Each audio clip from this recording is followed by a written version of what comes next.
नमस्कार दोस्तों। आज आप लोग अध्ययन करेंगे आरआरबी एनटीपीसी स्टेज फर्स्ट का इम्पॉर्टेंट सामान्य अध्ययन, जिसमें से पहला है एचआईवी का इलाज नहीं होने पर हो सकता है तो एड्स हो सकता है। एलपीजी का पूर्ण रूप क्या है? तो लिक्विड पेट्रोलियम गैस होता है। तो इसमें दूसरा का ऑप्शन डी यानी लिक्विफाइड पेट्रोलियम गैस। अगला प्रकाश वर्ष इकाई होता है, तो प्रकाश वर्ष दूरी का इकाई है। पेनिसिलिनियम एक है, तो यह एक प्रकार का कवक है। अगला प्रश्न, प्रदूषित हवा में निम्नलिखित में से किसकी उपस्थिति के कारण बुखार होता है? तो यह होता है पराग कण की उपस्थिति के कारण। तो पांचवा का ऑप्शन सी। आधुनिक कंप्यूटरों का जनक किसे माना जाता है? तो एलन ट्यूरिंग। भारत में प्रथम परमाणु बम का परीक्षण किस वर्ष किया गया था? तो 1974 में किया गया था। निम्नलिखित में से कौन सा ऊर्जा का एक नवीकरणीय स्रोत है? तो संश्लेषण गैस यानी 8वां का ऑप्शन बी। अगला प्रश्न है, भारत में इंटरनेट की शुरुआत कब हुई थी? तो 15 अगस्त 1995। इफेड्रा पौधों को किसके अंतर्गत वर्गीकृत किया गया है? तो इसे अनावृतबीजी के अंतर्गत।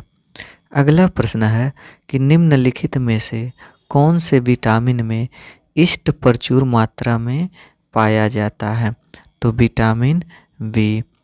अगला प्रश्न कि भारतीय राष्ट्रीय कांग्रेस की पहली भारतीय महिला अध्यक्ष कौन थी? तो सरोजनी नायडू यानी 12वां का ऑप्शन सी। यंग बंगाल आंदोलन किसने शुरू किया था?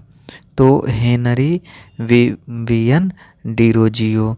अगला प्रश्न है कि इसमें जीन पियरे हैरिसन द्वारा लिखी गई निम्न में से कौन सी पुस्तक कल्पना चावला के जीवन पर आधारित है? तो द एज ऑफ टाइप। राज्य के नीति निदेशक सिद्धांतों का उल्लेख भारतीय संविधान के निम्नलिखित में से किस भाग में किया गया है? तो वह है भाग 4। अगला प्रश्न है, विश्व रेड क्रॉस दिवस कब मनाया जाता है? तो 8 मई यानी 16वां का ऑप्शन बी। भारत में महाभियोग की प्रक्रिया को उनके पद से नहीं हटाया जा सकता है, तो प्रधानमंत्री। तो 17वां का ऑप्शन डी। अगला प्रश्न है इसमें से कि निम्नलिखित में से कौन सा सतत विकास 2030 के लिए यूएन का एजेंडा नहीं है? तो विश्व की कुल जनसंख्या में 1/3 तक की कमी करना। पूना समझौते पर किस किस ने हस्ताक्षर किए? तो पूना समझौते पर तो इसमें 19वां का ऑप्शन है सी। अगला प्रश्न इसमें कि दीफू दर्रा कहाँ स्थित है? तो दीफू दर्रा अरुणाचल हिमालय पर स्थित है। विश्व के सबसे अधिक प्राकृतिक गैस भंडार किस देश में है? तो यह है रूस में।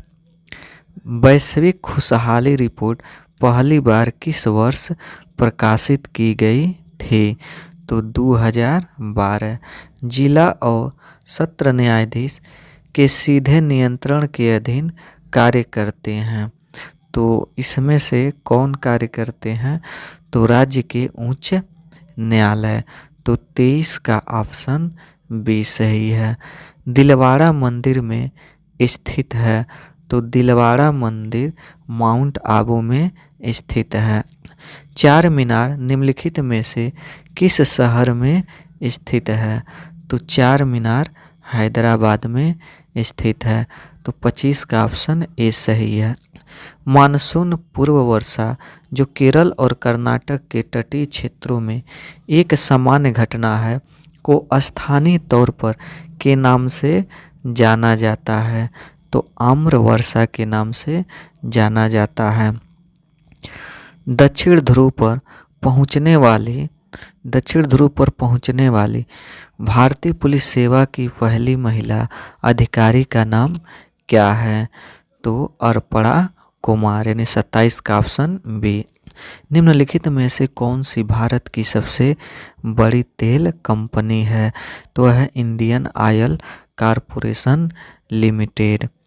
अगला प्रश्न है कि निम्नलिखित में से कौन एशिया का पहला स्टॉक एक्सचेंज है? तो वह है इसमें बॉम्बे स्टॉक एक्सचेंज, यानी 29 का ऑप्शन डी। अगला प्रश्न इसमें है कि भारत की संसद में पहला लोकपाल विधेयक कब पेश किया गया था? तो यह पेश किया गया था 1968 में। 6ठी शताब्दी ईसा पूर्व के प्रारंभ में भगवान महावीर का जन्म निम्नलिखित में से किस स्थल पर हुआ? तो बैसाखी। घरों के बाहर फर्श को सजाने के लिए कला की निम्न में से किस शैली का उपयोग किया जाता है? तो कोलम का उपयोग। भारत में खिलाफत आंदोलन के बारे में क्या सही है? तो इसमें इसका ऑप्शन बी, यानी यह तुर्की के सुल्तान के समर्थन में एक आंदोलन था। अगला प्रश्न है कि भारत का कौन सा शहर डेट्रॉइट ऑफ एशिया और ऑटोमोबाइल कैपिटल के नाम से लोकप्रिय है? तो वह है इसमें से चेन्नई, यानी 34 का ऑप्शन बी। नमक पर ब्रिटिश एकाधिकार का विरोध करने के लिए गांधी जी ने किस वर्ष में समुद्र तक डांडी मार्च शुरू किया था? तो यह किए थे 1930 में। तो 35 का ऑप्शन बी सही है। जालियांवाला बाग नरसंहार को हुआ था?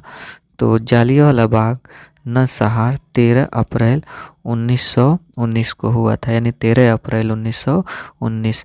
भारत में राष्ट्रीय आय की गणना किसके द्वारा की जाती है? तो केंद्रीय सांख्यिकी संगठन के द्वारा।